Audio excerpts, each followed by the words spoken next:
तृष्णा जग में मिथ्या जल चमके। हमारी हालत भी ऐसी है, हमें जो मिला है उस पर सब्र नहीं आता, जो मिला है उसको हम भोग नहीं पाते हैं। कहा है मोह रूप मृग तृष्णा जग में। जग में क्या है? मोह रूप है। जग कैसा है? मोह है। और मोह क्या है? तृप्ति का नहीं होना मोह है। मोह के दो परिवार हैं। मोह के परिवार में दो बेटे हैं, एक तृष्णा है और एक अतृप्ति है। तृष्णा और अतृप्ति देखने में एक सी करती है, लेकिन जो मिलता है उसको हम भोगते नहीं, और जो नहीं मिलता उसके लिए बहुत दौड़ते हैं। आदमी जीवन भर दौड़ता है, दौड़ते ही दौड़ते दम तोड़ता है। आदमी तीन चीजें जिंदगी में जोड़ता है। आदमी दौड़ते ही दौड़ते दम तोड़ता है। आदमी तीन चीजें जिंदगी में जोड़ता है। आदमी दो रोटी दो धोती तीन गज कच्ची जमीन, तीन चीजें जिंदगी में जोड़ता है आदमी। और दौड़ते ही दौड़ते दम तोड़ता है आदमी। एक अंग पर तीन मौसम ओढ़ता है आदमी, और दौड़ते ही दौड़ते दम तोड़ता है आदमी। सुबह पलना शाम घटिया अंत में अर्थी पर फोड़ता है आदमी, और दौड़ते ही दौड़ते दम तोड़ता है आदमी। कितना भरोसा है, कितना भरोसा है अरे इस आदमी का मौत पर कि जिंदगी का सब कमाया मौत को ये छोड़ता है आदमी, मौत को ये छोड़ता है आदमी। हर इंसान को ज्ञान आता है, जब कोई मर जाता है तो एक क्षणिक ज्ञान आता है कि एक दिन हमें भी जाना है, लेकिन सच बताना उस ज्ञान को हम स्थायी रहने देते हैं क्या? किसी की गाड़ी देख ले, किसी का बंगला देख ले, किसी के पद देख ले तो हमें बहुत अच्छा लगता है कि ऐसा हमें भी चाहिए। एक बार परमेश्वर को देखकर, एक बार परमेश्वर को देखकर ही ख्याल आया कि ये पद भी मुझे चाहिए। इस पद के बिना तो संसार में और कितना जन्म मरण करूँगा। लोग कहते हैं कि मोह को छोड़ना है, छोड़ना है, कब छोड़ोगे? मोह का नाम, मोह का तो सिर्फ इतना है कि हम आनंद में जिए। आनंद में वो जीता है जो संतुष्ट होता है, और मोही व्यक्ति जीवन भर जोड़ता है लेकिन छोड़ता है। आज लोग बहुत इंतजाम कर रहे हैं अपने जीवन का, लेकिन चेतना का भी कभी इंतजाम किया होता। आज हमने मकान दुकानें बहुत इंतजाम किए, बैंक बैलेंस किया है, लेकिन जो धर्मात्मा होता है, जो पुण्यात्मा होता है, जो वेद विज्ञानी होता है, वह चेतन का नहीं, इस चेतन का इंतजाम करता है। चेतना को चेतन में लगाकर गामी बना देता है, और व्यक्ति को धन मिले ये जरूरी नहीं, पद मिले जरूरी नहीं, पैसा मिले कोई जरूरी नहीं कि क्या मिलेगा और क्या नहीं मिलेगा, क्योंकि जो मिलेगा वो भी छूटेगा। लेकिन जो चेतना को गामी बनाता है, जो चेतना को परमात्मा की आराधना उपासना में लगाता है, वो एक दिन स्वयं परमात्मा बन जाता है। आज हम लोग कहते हैं अपनी आत्मा अपनी है, अपनी आत्मा अपनी है, योगी किताबों में पढ़ दिया होगा, लेकिन कभी हमारे अनुभव में नहीं करता है। हम आत्मा की अविनाशी होने की बात करते हैं, लेकिन जब भी कोई बात आ जाए मौत की तो हम तुरंत डर जाते हैं, क्योंकि हमने मौत की बातें सिर्फ सुन रखी हैं, पढ़ रखी हैं, लेकिन अब कभी अनुभव में नहीं आई हैं। जो अनुभव में इसलिए नहीं आने देते, हम आने ही नहीं देते हैं। हम पुण्यशाली इसको समझते हैं, छोटे मकान से बड़ा मकान बना लेते हैं, कम सोने से ज़्यादा सोना खरीद लेते हैं, लेकिन कनक कनकते 100 गुणी मादकता दिखाए, या खाए बोलाए सब पाए वाला। धन से कभी तृप्ति होती तो आज तक सारे सम्राट मोक्ष चले गए होते। धन से कभी तृप्ति नहीं होती, धन तो तृप्ति लाता है, लेकिन परमात्मा की आराधना का रस एक बार आ जाए। धर्मात्मा तो कहता है, पुण्यात्मा सम्यक दृष्टि तो कहता है कि मैं भगवान तुम्हारा भक्त होकर, सम्यक दृष्टि कहता है तुम्हारा भक्त होकर चाहे मैं गरीब रहूं, दरिद्र रहूं, कुछ भी रहूं, लेकिन तुम्हारे चरण चाहिए। धर्मात्मा तो कहता है कि जहाँ परमात्मा के एक बार चरण आ जाए, उनकी तरफ मेरा आचरण बढ़ जाए, मेरी दृष्टि मेरा नजरिया वैसा हो जाए, उसके बाद दुनिया की कोई दिक्कतें, कोई परिश्रय, कोई उत्सर्ग, कोई दुश्मन हो ही नहीं सकता है। क्योंकि जहाँ धर्मात्मा होता है वहाँ पर महोत्सव होता है, उसकी मौत तो कल्याणक हो जाती है। आपने देखा होगा सेठ सुदर्शन को सूली पे चढ़ा दिया गया, चढ़ा तो दिया लेकिन मारने उनकी हाथ बात नहीं थी, क्योंकि करें सेव ताकि करें देव सेवा, सुने मैंने सोई लहे ज्ञान मेवा। एक श्रावक होकर भी अष्टमी और चतुर्दशी संसार में ध्यान करते थे, ये अभ्यास करते थे कि वास्तव में पर पदार्थ मेरे नहीं है, मेरा तो एक आत्मा अकेला है। लेकिन आज का इंसान जिंदगी भर पदार्थों को जोड़ने में लगा देता है जीवन को, लेकिन अपने आप को, अपनी चेतना को कभी ध्यान नहीं देता है। सिर्फ हम बात कर लेते हैं मंदिरों में आकर, जब सामायिक पाठ पढ़ते हैं तो रोज पढ़ लेते हैं कि भगवान 4 गति से दुखों से निकालो, भगवान 5 पापों से बचाओ, मैंने बहुत पाप किए हैं, मैंने बहुत अपराध किए हैं। लेकिन कब तक करते रहोगे? रोज कहते रहोगे, रोज करते रहोगे, कभी एक बार जागरण आ जाए। आज तक हमने पर पदार्थों में अपना सुख माना है। मकान बड़ा हो जाए तो सुख मान लेते हैं, मकान को अपना मान लेते हैं, कपड़ों को अपना मान लेते हैं, गाड़ियों को अपना मान लेते हैं, परिवार को अपना मान लेते हैं। जितना जितना मैं बढ़ता है उतना हमारा अहंकार बढ़ता है। या तो हम लोगों के होते हैं या लोग हमारे होते हैं, इसमें हमारा बहुत पुण्य समझते हैं हम।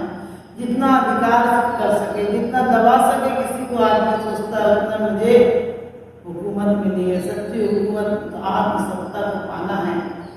एक व्यक्ति सुबह सुबह सम्राट के दरबार में पहुंचा और राजा से कहा कि राजा मेरा थोड़ा सा काम कर दो, मुझे कुछ दे दो।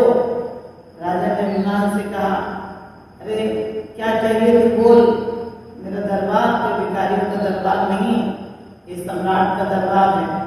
उसने कहा मेरे कटोरे में कुछ दे दो, लेकिन एक शर्त है। वो शर्त ये है कि मेरा कटोरा पूरा भरना, मैं पूरा कटोरा लेकर नहीं जाता हूँ। राजा ने कहा चिंता क्यों करता है, तेरा कटोरा पूरा हीरों से भर दूंगा। उसने कहा हीरे से भरो, मिट्टी से भरो, किसी चीज से भरो, लेकिन मेरा कटोरा पूरा कर देना। राजा ने कहा कर दूंगा, क्या बात है। और अपने मंत्रियों को बुलाया और कहा इसका कटोरा हीरों से भर दो। ये भी क्या याद करेगा, किसी सम्राट के यहाँ गया था और हीरों से कटोरा भरा था। आज तक लोगों ने इसके कटोरे में रुपए पैसे डाले होंगे, आटा दाल चावल डाला होगा, लेकिन तुम इसे हीरों से भर दो। क्योंकि अहंकार कहता है कि मैं जैसा हूँ, मेरे पास जो कुछ है वो कोई देख ले। अहंकार का मजा इसी में कि कोई देख ले और कोई कहे वाह आप जैसा कोई नहीं है, यही तो अहंकार। जबकि हमारी आत्मा वास्तव में सबसे न्यारी है, लेकिन इसकी तरफ कभी ध्यान नहीं जाता। वैसे ही सम्राट ने भी कहा इसका कटोरा हीरों से भर दो, और हीरे लाए गए उस कटोरे में डाले, कटोरे में समाप्त हो जाते थे। हीरे लाए गए, सोना लाए गया, चांदी लाए गई, कपड़े लाए गए, अनाज लाए गए, लेकिन जो भी डाला जाता था कटोरे में जाते ही समाप्त हो जाता था। और गांव में पूरी चर्चा फैल गई, सुबह से लोगों का आनंद तांता लग गया, शाम तक तो पूरा शहर एक जगह एकत्रित हो गया। क्योंकि आज तक सम्राट से सम्राट हारे थे, सम्राट से सम्राट हारते को देखे गए थे, लेकिन आज एक भिखारी से एक सम्राट हार गया था। और शाम होते होते राजा थक गया और राजा भिखारी के सामने हाथ जोड़कर बोला कि अब मैं हार गया, तुमसे मैं कटोरा नहीं भर पाऊंगा, लेकिन तुम ये बता दो कि तुम्हारा कटोरा है किस चीज का। मैंने जो डाला, जो भी जेवर हो, रुपये हो, पैसे हो, हीरे हो, वस्त्र हो, कितनी चीजें डाल दी, सब कुछ मेरा तो राजमहल खाली हो गया, अब मेरे पास कुछ नहीं बता। सिर्फ ये बता दो कौन सी जादू कटोरा है। वो हंसने लगा और कहने लगा राजन जादू का कटोरा नहीं, मैं शमशान से निकला, वहाँ एक मानव की खोपड़ी पड़ी थी, मैंने सोचा इसे ले लूँ साथ में, और ये मानव की खोपड़ी है कि कुछ भी भर दो, कितना भी भर दो, कभी तृप्त नहीं होती। आप सोच रहे होंगे कैसा आदमी था कि उसका कटोरा तृप्त नहीं हुआ। हमारे जीवन का कटोरा भी कभी तृप्त होता है क्या? हम भी जीवन में चाहे पद हो, चाहे पैसा हो, चाहे रुपये हो, चाहे इज्जत हो, पद हो, हर चीज से सोचते हैं हम कुछ बड़े हो जाएंगे। जबकि जितना जितना छोड़ते जाओगे उतने बड़े होते जाओगे। यदि तुम मोह से जुड़े हो, अखंड आत्मा, अविनाशी आत्मा का एहसास नहीं हो सकता है। अपने आप को किसी पदार्थों से नहीं जोड़ रखा है, तुम्हारी आत्मा भी ऐसी है। यही हाल हमारा है। हमने इतनी सारी चीजों से अपने आप को महत्व बना रखा है। मैं इनका हूँ और ये मेरे हैं। मैं कब जितना आदमी कर पाता है उतना अपने आप को अच्छा समझता है। और इसीलिए आपने देखा होगा हमें तृप्ति क्यों नहीं होती, हमें जो मिलता है वो क्यों नहीं भोग पाते हैं, क्योंकि हमें दूसरे की पत्नी सुंदर लगती है, दूसरों का बेटा वाला दिखता है और दूसरे का मकान सुंदर दिखता है। सभी लोग यहाँ हंसते हुए मिलते हैं।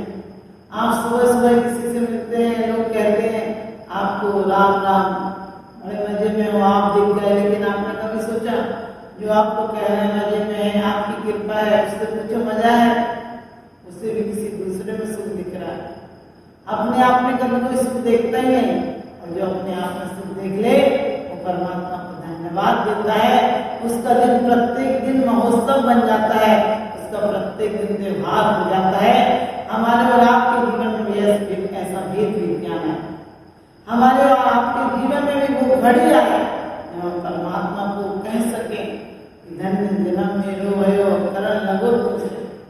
भगवान मेरा धन्य जीवन हो गया, धन्य जन्म हो गया। आज तक मैंने कभी अपने आप को नहीं देखा था और मेरे को अंग अंग जिन भर के जासे झलके शांति अपार, जिन भर को देखने से शांति प्राप्त होती है।